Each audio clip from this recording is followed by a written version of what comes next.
So this is a quick demo recording of the tool and how to use it. Um, so obviously I have the game running. You right click to change to camera mode instead of mouse movement mode. Same as Unity, so it's WASD to move. The WASD is actually based on what direction you're facing. And then it's Q to go down, E to go up, same as Unity, and things like that. And then, so we have space creates a marker. These markers do not have names yet, but when they do, the naming system will be down here. So we're going to pause it right at his kick. And so what we're going to do is because currently we actually have a skeleton.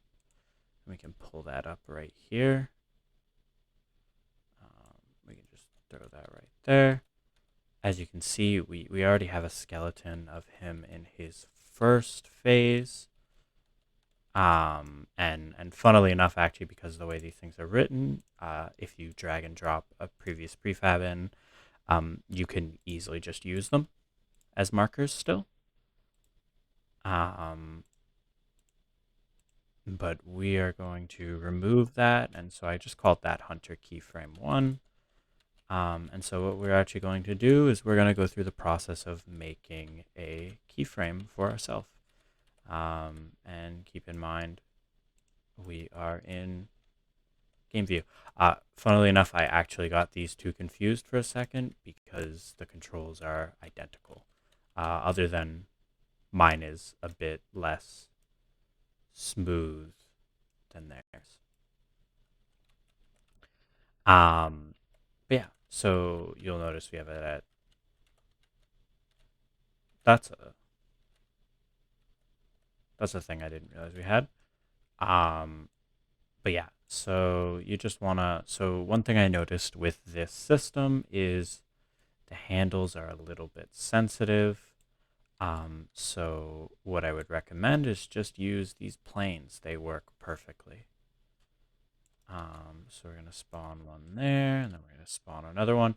And don't worry if you mess up, you can just click on it again, switch back to it. You can spawn as many as you need. And it works with how you need it to work.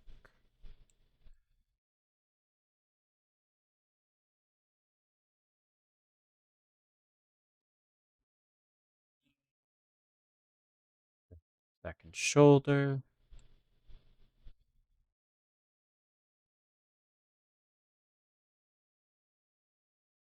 Uh,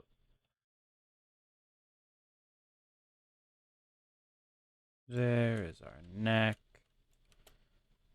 And then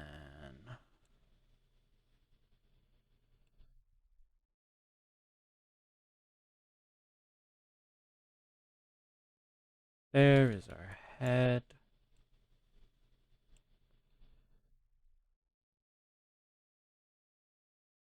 About there is our snout. Keep in mind, I'm only including the snout for demonstration purposes. In a normal skeleton, we obviously wouldn't include the snout. And you can easily go in and just remove the snout if ever needed. This is a bit too far. There we go. And notice you can adjust them however and whenever you need.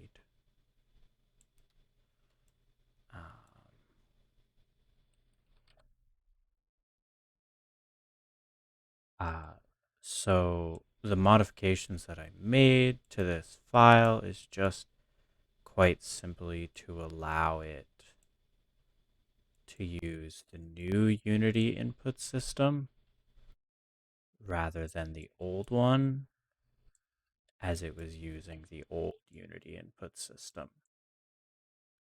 which is actually incompatible with the VR setup, the XR setup that SOAR, that importing SOAR requires.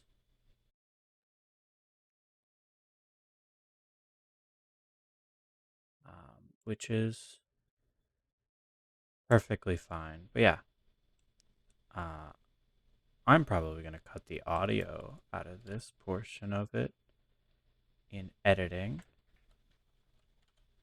Or maybe I won't. Who knows? Um, I think it would be good to show the full process, start to finish. If you ever have an issue getting on one of them, just move your camera around. That's why you have the controls. As we can see, there's our other arm. And then pull this out a little. There's our hip. That should be in a little.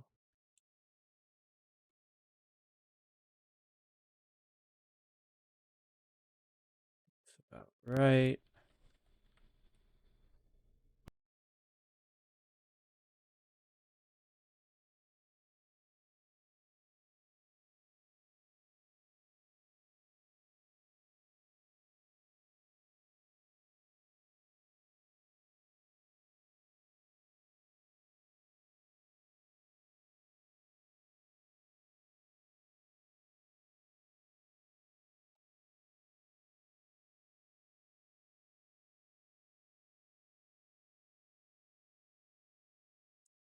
Over to the knees.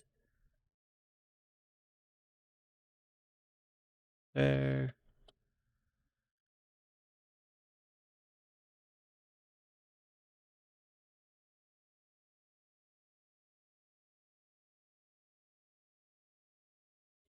Keep in mind, all I'm pressing is space to spawn in new things, and then just using this tool as seems,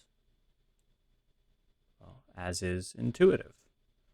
So just moving it around, moving my camera around as needed. Just very simple.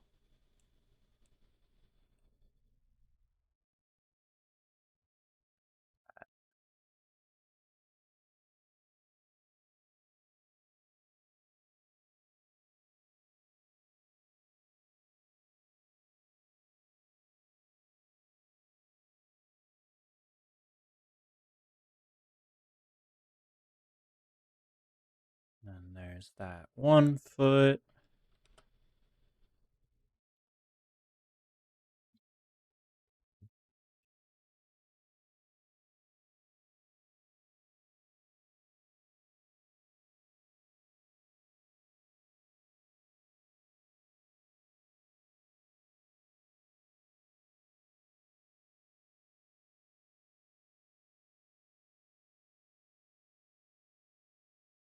As you can see on the sidebar, one thing that we are currently lacking is the ability to, number one, rename the objects.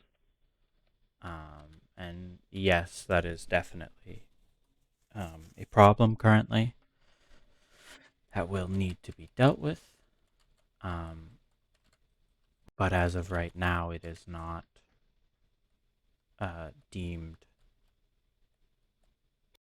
like super needed.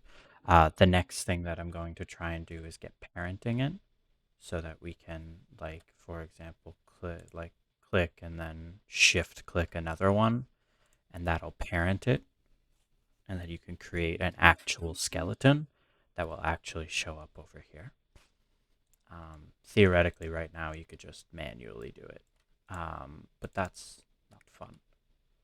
And then, so from here, we can actually, if we really want to check it out, we can disable this.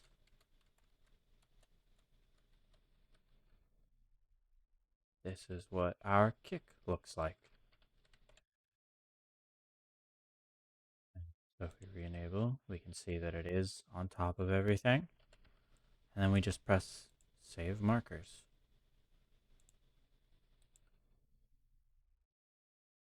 See?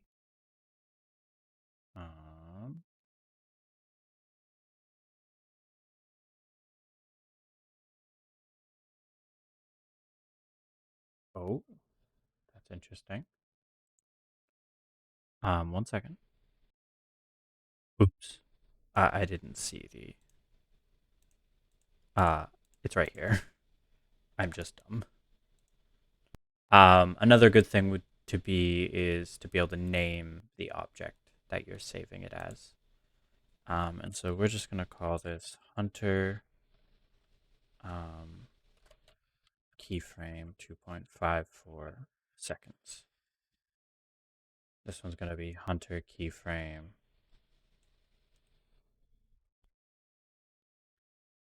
0 seconds. And so now I can end running, and obviously they're gone. But I can just add him right here, and add him right here. So this is frame 1 of the animation. This is our next keyframe of the animation, and we can lerp between these. And yeah, the next biggest step for this will be to add the ability to delete markers, because as of right now, that is not possible. So once a marker is created and put in the scene, you can't really change anything about it or remove it. But imagine if you saved this one as frame 1 and then proceeded to click on its feet and just move those as they get moved in the animation. And that would be the intention. Worth mentioning that Hunter keyframe 0 currently uses the completely unused old system. So he will be deleted and replaced with a regular keyframe with a version that looks closer to what we have here. But yeah, that does it for the demonstration of this system. Thank you for watching.